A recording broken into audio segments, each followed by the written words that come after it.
Chapter 132 Kagurazaka Yuki. After leaving the Ingrasha Kingdom's royal capital, Yuki's group was leisurely traveling along the Great Kanat mountain range towards the East Empire. The safer route to the Empire's territory passes through the Dwarf Kingdom and would reveal their location to Rimuru and company. Since Yuki had never traveled to the east before, he couldn't transfer there with magic. Well now, mountain climbing can be fun every once in a while. Yuki spoke in a carefree tone while he tore apart a low-class dragon that had come to attack them.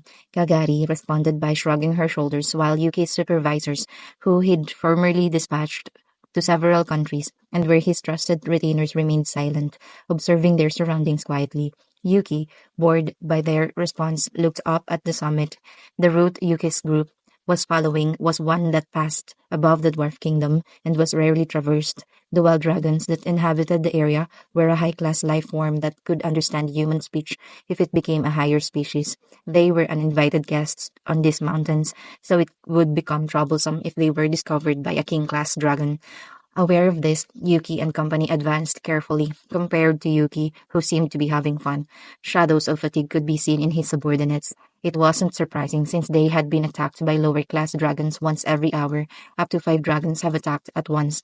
If they went through the safer route commonly used by merchants, they wouldn't be attacked like this and dragons would rarely appear. The route that Yuki and company were traversing wasn't a route approved by the Dragon King. Maybe because of that, they were extremely cautious. Yuki had chosen this route without hesitation at that time. Oh, a call from Leon. Recently, he was mad and said that he would cancel our deal. Does he still have complaints? While saying that happily, he took out a necklace with a small crystal from his breast pocket and charged it with magic power. And somehow, the conversation with Leon occurred. It seems like Leon will come here, since it will take him approximately an hour to get here. Shall we take a break and wait for him? He informed Kagari and the others before he immediately sat down on a sturdy and comfortable rock. Leon, the Demon Lord Leon, will it be all right?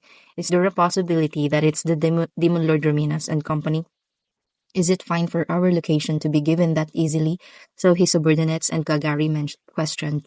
It should be fine. After all, he was a regular client. Besides, even if the Demon Lords unite and come along, there's still Chloe. He replied optimistically. Kagari and the subordinates realized that it was useless to even say anything now. And so, after an hour, they would face Leon. Next scene. A meteor emitting golden lights appeared in the sky. Though it was daytime, the golden lights were clearly visible. It might have been guided by a detection series magic as it flew straight to Yuki and company without wavering. It was the Demon Lord Leon and his knight subordinates. Leon was wearing a golden armor, and his colorful knights wore silver, black, red, and blue. Did I keep you waiting? Said Leon as soon as he landed. No, it was a nice rest. By the way, it seems to be urgent business. What is it? Yuki answered with a radiant smile. I heard you were lying to me and could not be trusted. I came to find out whether or not it was true. Yuki answered Leon's question with a smile. Invisible sparks flew between them, the tension around them instantly growing. Did you think you could use such a lie against me, a demon lord? Ha ha ha ha. Ha ha ha ha. As expected, was my lie exposed. Even so, if you wanted to realize it, you should have realized it sooner. You're already too late, you know. With those words as a catalyst, the rock Yuki sat on instantly melted into lava. It was the effect of a scorching magic attack. Yuki left the spot quickly. The opponent's reaction to his response was as expected. In the middle of the conversation, Yuki hadn't neglected to analyze Leon and his subordinate strength. The problem was whether or not Leon would be attacking by himself. Were there reinforcements from the other demon lords? Was Leon just a decoy, or was he alone? Depending on the answer, it would be necessary for Yuki to switch strategies. Yuki had expected this development since he'd received the call. Leon, as a high-ranking demon lord, he was not an opponent whose strength he could make light of. If that demon lord decided to join ranks with the other demon lords in a united front, it would even be difficult for Chloe to handle them by herself. Therefore, he chose this place. Hey, it's not gentle to attack suddenly. Your important girl is over here. Do you know the word hostage? He called out to Leon in an attempt to agitate him, but don't worry, if you die, she'll be released, right? What I requested was a girl, around 8-year-old with black hair, named Chloe Obel.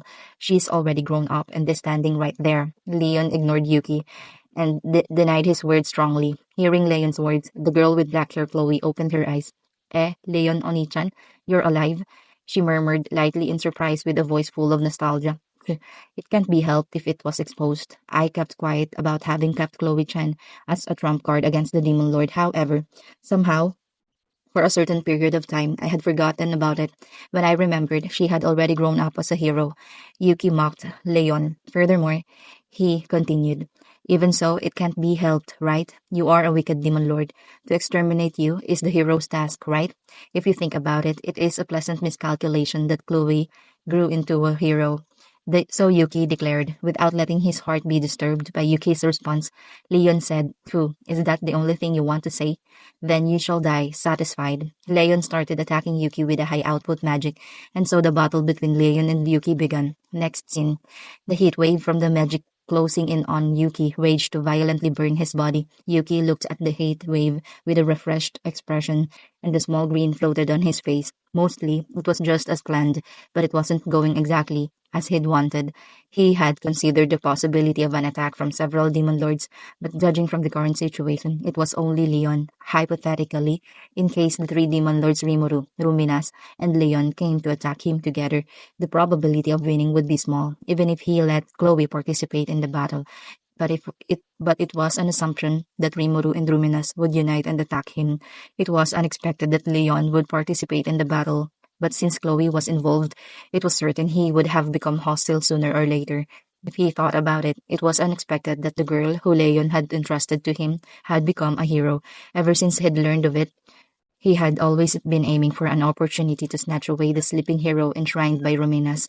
This was for the sake of obtaining a trump card against Ruminas. Rimuru was a suspicious reincarnated person from the same country as him, and had shown an uncertain growth. He had planned to quickly get rid of this irregularity, but it ended in failure. Rimuru became a demon lord. Since it became like this, he had planned on making the children his trump card. He was going to gather trump cards against each demon lord so that he could take care of them with ease if he had to fight with them. His ultimate target was the subjugation of Demon Lord Guy Crimson. He was going to make as many demon lords abide his orders as possible in order to subjugate that absolutely strong person. Working vigilantly and cunningly, the demon lord didn't stand a chance at all. Milim was also an absolute strong person, but she seemed easy to trick and couldn't be labeled as a threat. In other words, as long as he could defeat the demon lord, Guy Crimson, he would consider what to do afterwards. But in reality, such an unexpected thing had occurred. It was interesting. Yuki felt a pleasant, exhilarating feeling in his heart when the plan didn't go as he'd expected. Kagura Sakayuki was a genius. When he was still in the former world, he had harbored dangerous dreams of destroying the boring everyday life. It was just that, in the former world, he hadn't held a fascination for the world's destruction. Earning money wasn't a problem for him either. If he wished for it, he could obtain it, but for him, there was already nothing he really wanted. When Yuki had just become an elementary school student, his parents were killed in an accident. His parents hadn't made a mistake. They collided head on with a truck whose driver had fallen asleep at the wheel and died instantly. Only Yuki, who was sleeping in the rear seat, survived. Yuki had thought that it was unreasonable. The world was too unreasonable, and he was too powerless. Thinking about revenge against such an unreasonable world had become amusing. But he quickly grew tired of that. He was a genius that could accomplish anything that he wanted if he seriously wished for it. It might really have been possible to turn the destruction of the world into reality. It's uninteresting. This world is really boring. He didn't lie about his true feelings, but it could be said that his rampage was suppressed because of that. While it was a good fortune for Yuki to have crossed to this world, it had become a misfortune for others. Kagurasaka Yuki crossed worlds and acquired the power that his soul had wished for. He who wanted all, in reality wanted nothing at all. Therefore, he obtained the power itself, the soul power, to freely alter essence as Yuki wanted. The name for it is Unique Skill Creator. The power was a miscalculation for Kazarian, who had summoned Yuki. No, in the first place, that the summoned was Yuki meant that it was a failure for Kazarian. A failure fate for Kazarian. Kazarian, who was a drifting soul, took several hundred years to prepare for his own revival, to increase the covenant with the summoned target. Failure was not allowed in the ceremony, but just in case he engraved a curse crest implementing his control ability and did the summoning. The summoned target couldn't keep its consciousness, and Kazarian had planned to destroy its spirit and kill it.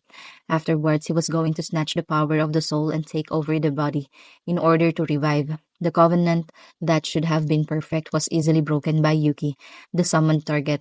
With the power of the soul that Yuki had obtained, the curse mark was reflected through reverse analysis. With his own skill overturned, Kazariam easily surrendered to Yuki, and so Yuki went to another world. In this world, powerful enemies existed. It was a world without boredom. Yuki rejoiced. He knew the meaning of his own existence in this world.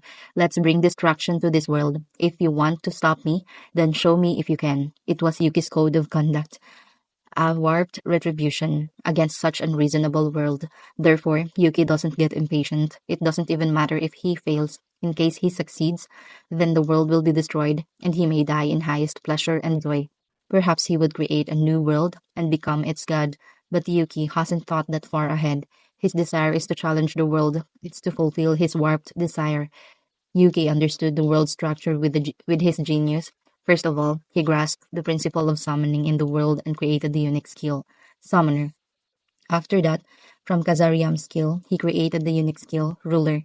He created the ability after spontaneously comprehending the structure and changing it so that he could use it. After that, he would learn the skills he liked from the people he met and acquire a great number of abilities, fitting for his status of a genius.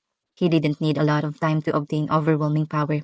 He obtained the unique skill, Plunderer, from Hinata.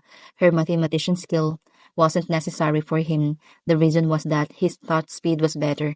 If it was in the former world, his impossibly quick calculation speed could have burnt his cerebral nerves. But that wasn't an issue in this world. The reason is that when he was summoned to this world, his entire physical constitution was renewed and changed his body into a type of spirit life form. Thus, Yuki exceeded the limits of this world. Yuki was convinced that his power would be equal to a demon lord in 10 years. However, he couldn't be careless. Even if he was certain of his power, when he noticed that his figure hadn't changed at all, Yuki had already noticed that his lifespan was no longer of concern. It was unnecessary to get impatient. He would advance surely and carefully. Yuki pushed his plan forward as slowly as he personally wanted. He may be able to defeat the Demon King, but he wasn't certain. Therefore, first of all, he procured trump cards. Against Leon was the girl Chloe. Against Raminas is the sleeping hero. Against Rimuru are the children. However, the girl Chloe was the sleeping hero. He also lost Hinata, who had been under his control. However, it couldn't be helped. He made a contract with the hero, Chloe, against the hero who had just awakened. He attempted to control her using all the power of his unique skill, Ruler. Yuki concentrated all his energy into that one skill. Even though he did that, it was an existence impossible to completely control. He stopped all his plans and decided to control the hero. Soon Hinata will come to rescue the children. At that time, I will fight Hinata. Therefore, I want you not to interrupt.